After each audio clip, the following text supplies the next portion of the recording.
Welcome to our channel. Today we how to back up to Tailscale network shares securely step by step clearly.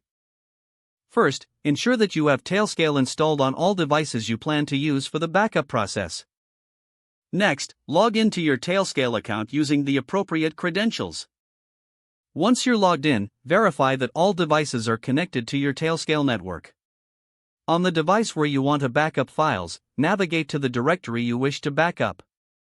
Select the files or folders you want to include in your backup. Open your command prompt or terminal window. Enter the command for the Tailscale file sharing feature. Specify the destination path using the Tailscale IP address of the target device. Ensure that you have the necessary permissions to write to the destination on the target device.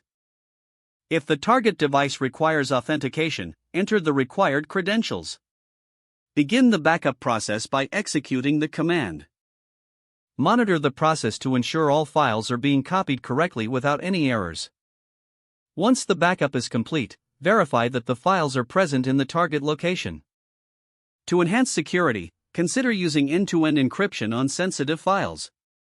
Regularly schedule backups to maintain up-to-date copies of your important data. Review your backup strategy periodically to adjust for any new devices or directories. That concludes the step-by-step instructions for securely backing up to Tailscale network shares. If the page does not load, refresh the browser or try again in a private or incognito window. Make sure you are using the correct email address, then retype it carefully to avoid small typos. If your password is not accepted, use the reset option and create a new strong password you can remember. Check your spam folder for verification or security emails, then complete any requested confirmation step. Enable two-factor authentication if available to improve account security and reduce unauthorized access risk. After signing in, review your profile details so your contact information and settings are accurate and current. If you see an error message, note it down and try again after restarting your device and internet connection. Log out when you finish, especially on shared devices, to keep your account and payment information secure.